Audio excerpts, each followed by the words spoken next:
البدع والأهواء، أهل البدع العقائدية وأهل البدع السياسية.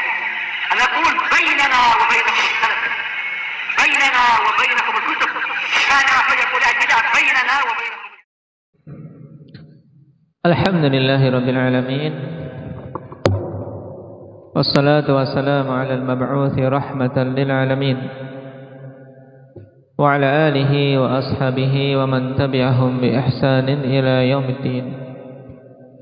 أما بعد، ikhwani fillah rahimani wa rahimakumullah. Alhamdulillah, kita bisa kembali meneruskan pembacaan kitab ini setelah beberapa waktu terhenti. Nasallallahu at-taufiq. Dan pembahasan terakhir berhubungan dengan iskal pada firman Allah Subhanahu wa taala, sayaqulul ladzina asyraku law sya'allahu ma asyrakna wala abauna. Seandainya Allah Subhanahu wa taala menghendaki, tentunya kami tidak akan melakukan kesyirikan, tidak pula bapak-bapak kami melakukan kesyirikan. Ini perkataan orang-orang musyrik. Mereka berdalil dengan masyiah, dan perkataan itu zahirnya benar atau salah? Bahwasanya kesyirikan yang mereka lakukan ya atas kehendak Allah. Betul atau salah? Indah kata Muhammad. Betul. Tapi kenapa Allah Subhanahu wa taala ingkari perkataan tersebut dan cela perkataan orang-orang kafir itu?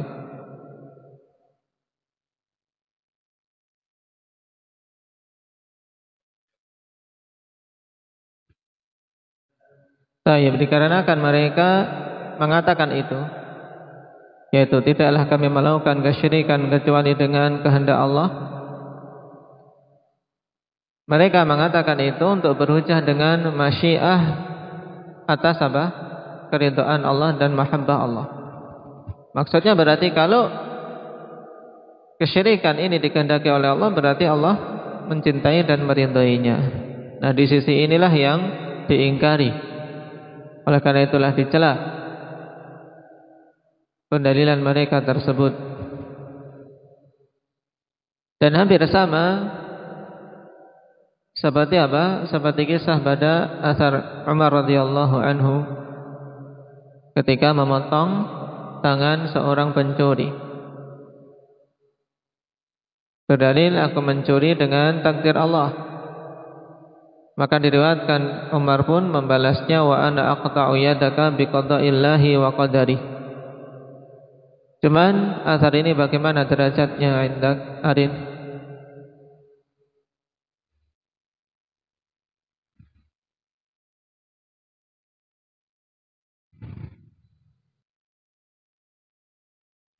Asar dhaif, pada sanadnya ada apa? Ada perawi yang kadzab, yaitu siapa? Talha Hayyan ibn Abdullah Ad-Darimi.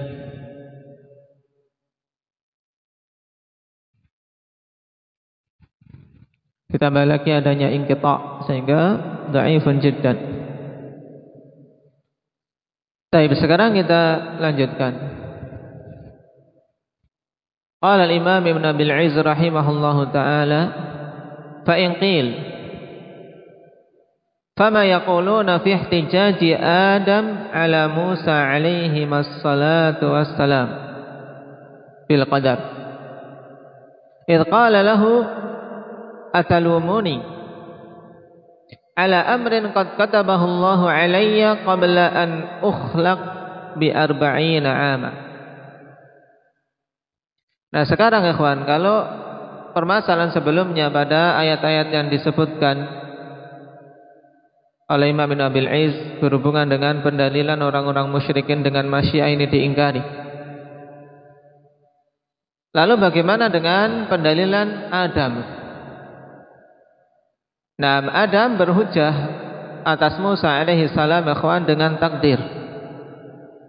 Tatkala Musa alaihi salam bertemu dengan Adam dan mengatakan, anta abuna Adam, nam akhrajtana minal jannah hayyamtana. Nam, engkau Adam, bapak kami yang telah mengeluarkan kami dari surga, yaitu telah menjadikan kita-kita ini anak keturunanmu berada di dunia, keluar dari surga. Dan maka Adam kemudian menjawab sebagaimana disebutkan di sini, atalumuni ala amrin qad katabahu Allahu alayya qabla an ukhlaq bi 40 aman. Apakah engkau mencelaku atas suatu perkara yang telah Allah Subhanahu wa taala tetapkan sebelum aku diciptakan sejauh 40 tahun. Yaitu 40 tahun sebelum aku diciptakan telah ditetapkan perkara itu. Nah, dan takdir ini ikhwani fillah dibawa pada takdir yang lain. Kenapa? Karena takdir untuk keseluruhan makhluk dari jin dan manusia. Nah, penulisannya apa? Penulisan takdir itu kapan? 50.000 tahun sebelum penciptaan langit dan bumi. Paham? Dan di sini takdir dibawa kepada takdir yang lain, yaitu penetapan bahwasanya Adam akan melakukan suatu kesalahan. Sehingga dengan sebab itu beliau dikeluarkan dari surga.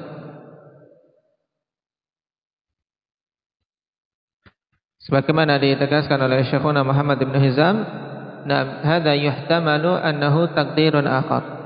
Ini ada kemungkinan bahwasanya itu takdir yang lain. Kenapa? Karena jaraknya di sini 40 aman, 40 tahun sebelum apa? Sebelum Adam diciptakan, penulisan takdir tersebut.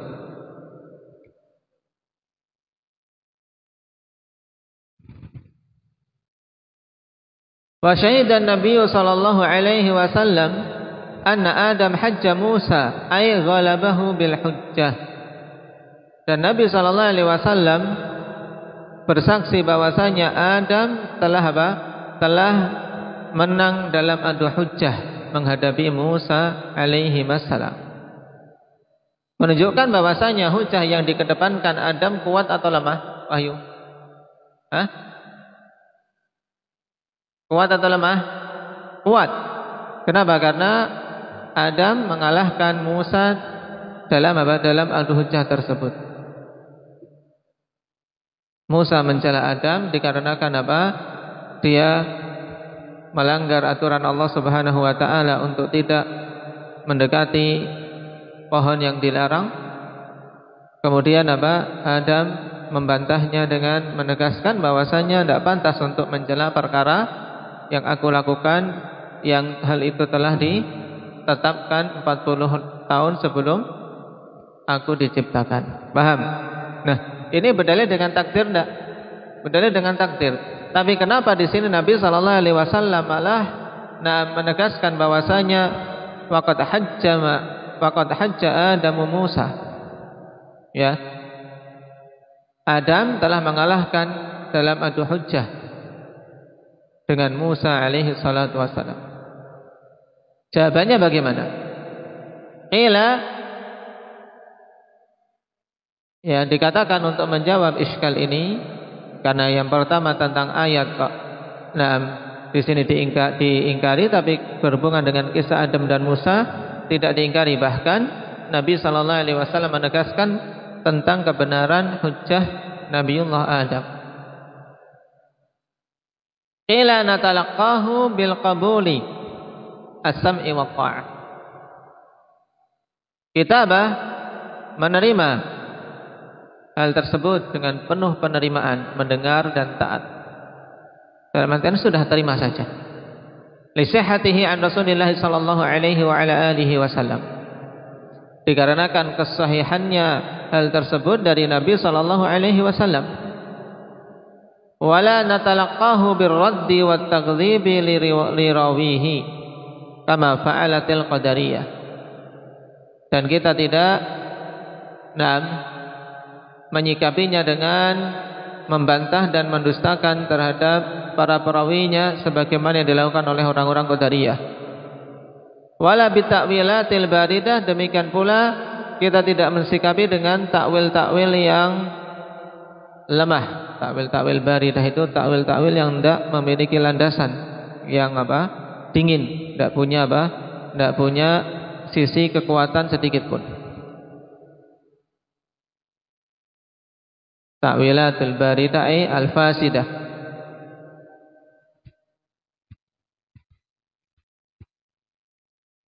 Di antaranya, misalnya ikhwan, di antara takwil yang baridah ini yang fasidah, bahwasanya hajja Adamu Musa, kenapa? Li'annahu abuh, dikarenakan dia adalah bapaknya. Tidak pantas bagi anak mencela orang tua, bagaimanapun juga orang tua menang dalam masalah ini. Kenapa? Karena telah datang juga kisah dalam Al-Quran di mana seorang anak mencela orang tuanya, yaitu siapa? Ibrahim. Ibrahim telah mencela bapaknya atas kesyirikan yang dilakukan.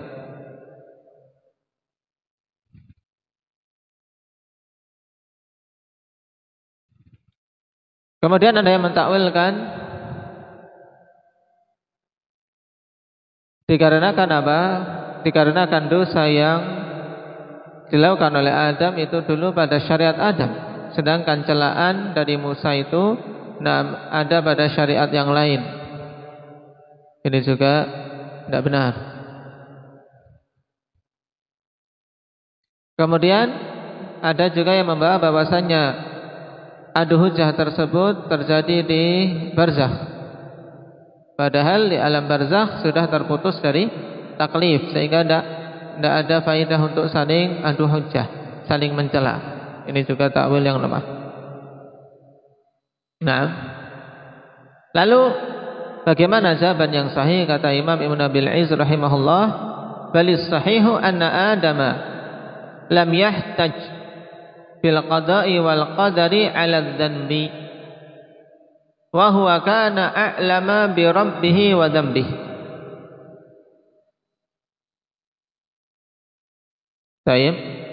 Bahkan yang sahih dalam kisah ini, Adam tidaklah berhujjah dengan qada dan qadar atas dosa yang dilakukan.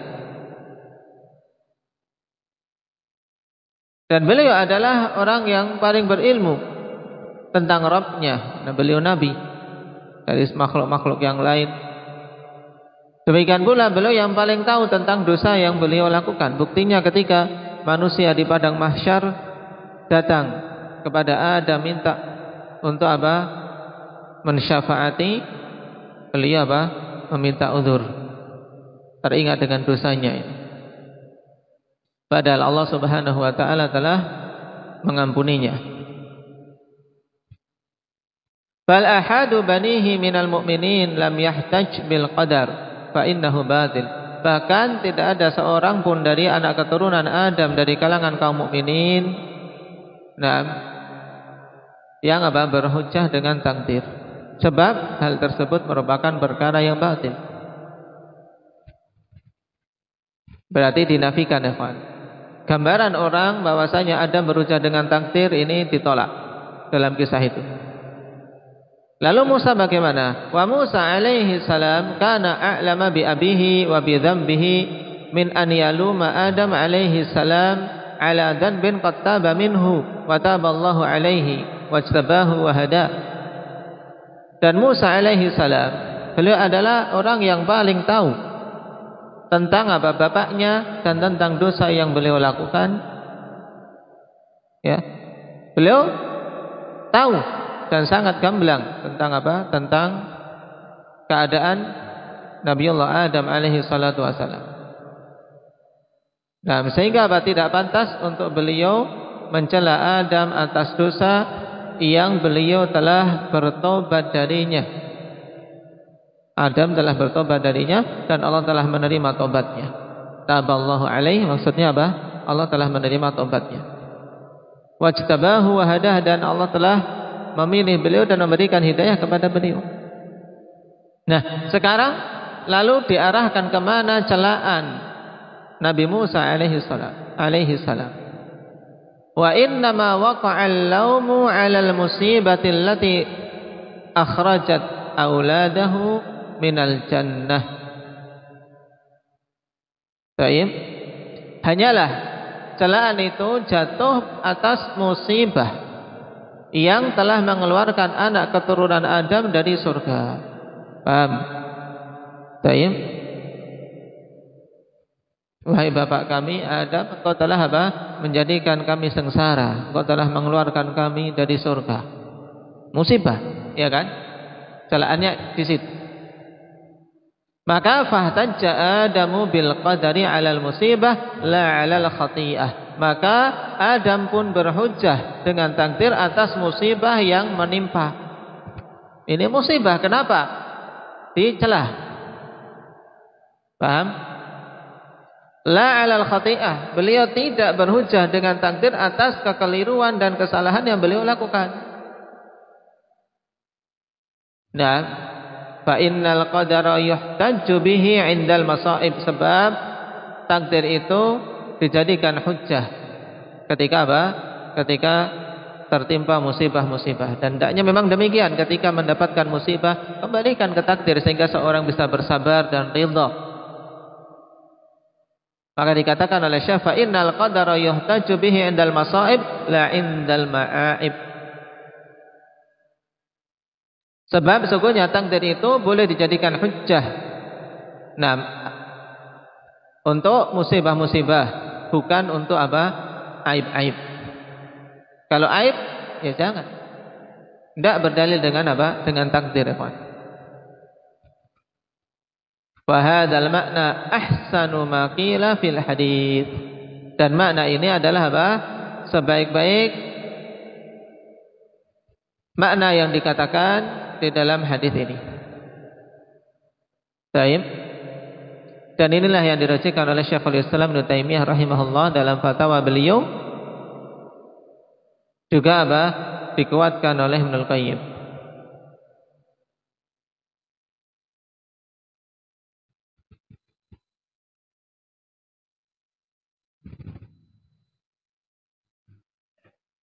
Berarti kesimpulannya akhwat tentang kisah Adam dan Musa, di mana Musa mencela Nabi Adam. Engkau telah mengeluarkan kami dari surga, menjadikan kami sengsara. Maka Adam kemudian berhujjah dengan takdir. Atalumuni ala amrin qad katabahu Allah alayya qabla an ukhlaq bi 40 am. Tiba pada apa? Bahwasanya celaan tersebut bukan celaan atas apa? Atas dosa atau kesalahan Nabi Adam, tapi atas musibah. Makanya ketika celaan diarahkan atas musibah, padahal musibah yang menetapkan itu Allah, maka Adam berujar dengan takdir. Paham?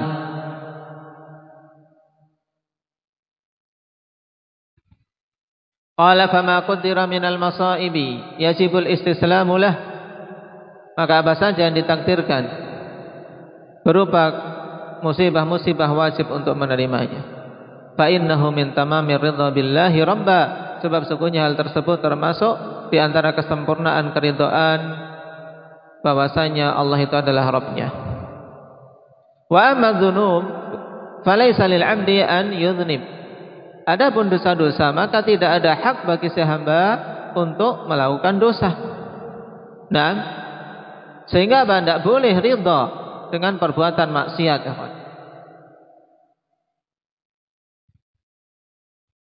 Tidak boleh seorang ridha dengan perbuatan maksiat. Tidak boleh pula seseorang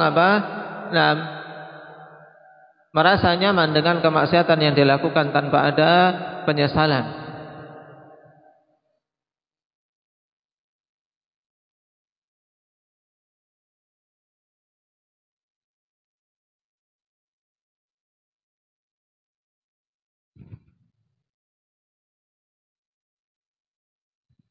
Qala wa idza adznaba fa alaihi an yastaghfira wa yatub.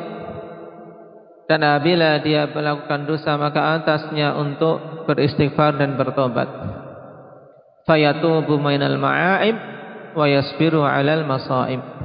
Sehingga dia bertobat dari aib-aib, yaitu kesalahan-kesalahan, dan bersabar atas musibah-musibah.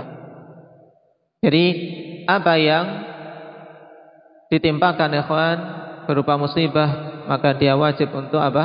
Bersabar. Dan tingkatan berikutnya adalah ridha. Ridha atas apa? Ketetapan Allah. Karena keridhaan dituntut ikhwan untuk apa? Perbuatan Allah. Kalau perbuatan Allah ya kita harus apa? Ridha.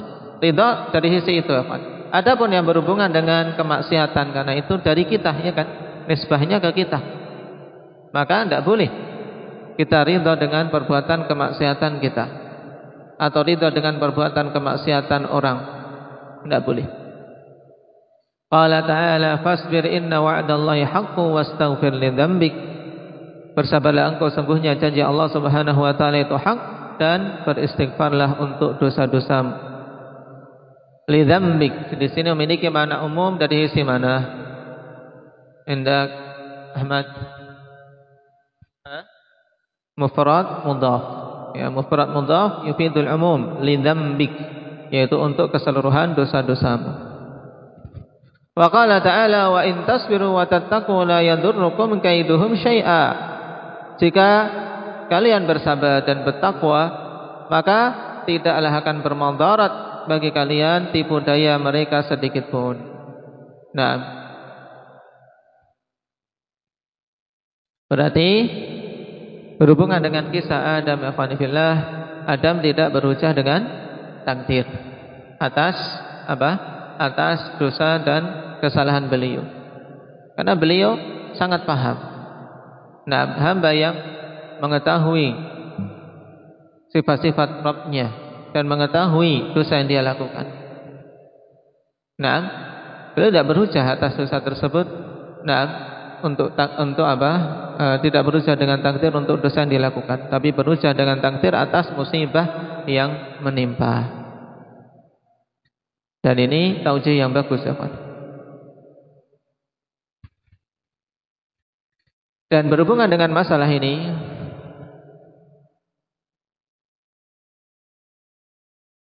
manusia akhwani fillah dalam memberikan taujih pada hadis tersebut terbagi menjadi 3 golongan utama. Yang pertama Al-Qadariyah, maka mereka menegaskan dengan tegas bahwasanya hadis tidak bisa diterima. Mereka tolak langsung hadis tersebut.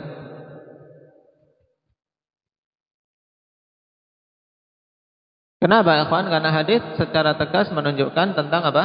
Tentang tetapnya takdir, ya tidak? Kenapa? Karena Nabi menguatkan hujjah yang dikatakan oleh Adam. Atalumuni ala amrin qad katabahu Allahu alayya qabla an ukhlaq bi 40 'ama. Makanya orang-orang Qadariyah menolak hadis ini, menyatakan dhaif. Padahal hadis tersebut ikhwan haditsun sahih muttafaq ala sihhatih, sebagaimana ditegaskan oleh Ibnu Al-Qayyim rahimahullahu taala.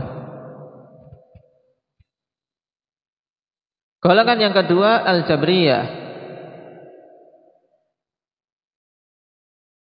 Nah, mereka menerima hadis dan menetapkannya dan berhujjah dengan hadis ini akhwani fillah bahwasanya hamba itu dipaksa pada perbuatan-perbuatannya. Berdalil dengan perkataan Adam. Berarti apa? Sudah jangan mencela orang yang berbuat maksiat, karena berbuat maksiat pun dengan takdir Allah. Sudah biarin saja. Ketika dia berbuat maksiat pun ada yang menasihati, ya kenapa kamu celah-celah aku? Melakukan maksiat kan juga dengan takdir Allah. Ini Jabriyah. Makanya Imam Ibn Abdul Bar menegaskan walaisa fihi hujjatun lil Jabriyah wa in kana fi badir ra'yi yusa'iduhum. Tidaklah ada pada hadis ini hujjah sedikit pun untuk orang-orang Jabriyah, walaupun secara pemikiran luar hadis ini memang apa? Membela atau menguatkan mereka. Ya, secara pemikiran sekilas seakan-akan iya, ya tidak. Tapi kalau dipikir mendalam, kemudian apa? Digabungkan dengan dalil-dalil yang lain, akan kita temui bahwasanya pendalilan Jabriyah sangat lemah. Yang ketiga, ahli sunnati wal jamaah. Mereka menetapkan hadis dan apa? Memiliki beberapa metode dalam memberikan taujih. Taujih yang pertama yang kita baca tadi dari apa? Imam Ibn Abil Izz, bahwasanya apa? Adam lam yahtaj bil qadari 'alal ma'siyah, bal ihtajja bil qadari 'alal musibah. Yaitu apa musibah yang terjadi di sini? Mukasyah. Nah, keluarnya Adam dari surga. Ini musibah. Dan berujah dengan takdir atas musibah boleh atau tidak? Muslim berujah dengan takdir atas musibah boleh atau tidak? Boleh. Nah, dan ini yang ditetapkan oleh siapa tadi? Maulana Syekhul Islam, dan dikuatkan oleh Ibnul Qayyim. Nah, ini ditambahkan, catat, kenapa? Karena itu terulang-ulang dalam kitab akidah.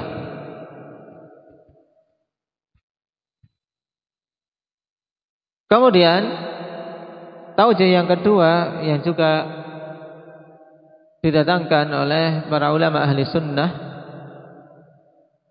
bahwasanya memang di sini Adam berhujjah dengan takdir atas dosa. Loh, kok berhujjah dengan takdir atas dosa? Iya. Kenapa? Karena Adam telah memenuhi syarat-syarat bolehnya berhujjah dengan takdir atas suatu dosa. Syaratnya apa? Yang pertama, an yakuna ba'da wuqu'i dzanbi wat taubati minhu wa tarki muawadatih. Yaitu hal tersebut harus hal tersebut terjadi setelah apa? Setelah dosa itu berlalu dan dia telah bertobat darinya dan tidak mengulanginya. Ini boleh ya kawan. Sebagaimana ditegaskan oleh para ulama, ketika seorang terjatuh dalam suatu dosa, dia telah bertobat, telah meninggalkannya, ya, tidak mengulanginya. Kemudian ada orang yang mencela, boleh tidak?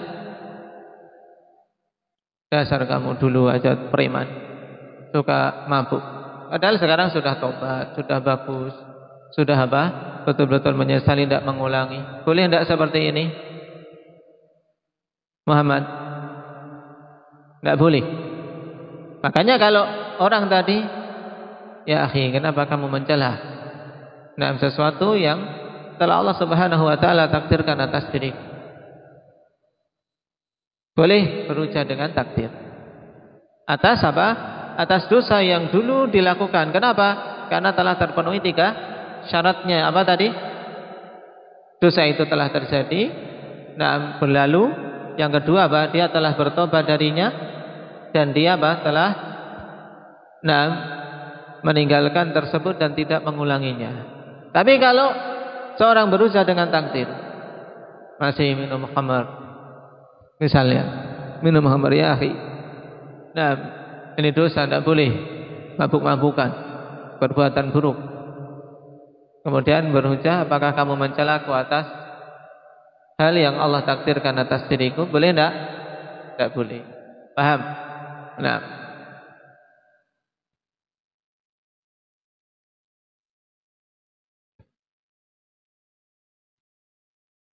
dan taujih yang kedua ini juga dijelaskan oleh Ibnul Qayyim rahimahullahu taala.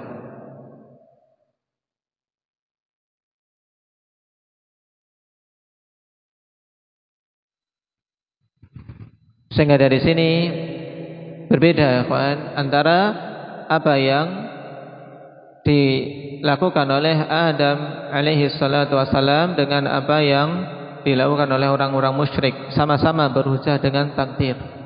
Paham? Orang-orang musyrik tersebut berhujjah dengan takdir, padahal masih bergelimang di atas kesyirikan, ya tidak? bergelimang dari atas kesyirikan sehingga dicela. Sedangkan Adam, walaupun dia berhujjah dengan takdir, atas dosa yang dia lakukan, tidak dicela. Kenapa? Karena beliau telah meninggalkan dosa itu dan telah bertobat serta tidak mengulanginya. Ini dua taujih dan kedua-duanya kuat. Baik itu diarahkan hujjah dengan takdir tersebut atas maksiat, ini juga benar, atau diarahkan kepada dosa, berhujjah dengan takdir atas dosa. Dikarenakan Adam telah memenuhi syarat-syarat bolehnya berhujjah dengan takdir atas suatu dosa. Paham? Baik, barakallahu fiikum, ini diingat-ingat. Nakta'i bihadza, subhanakallah, hamdika, asyhadu an la ilaha illa anta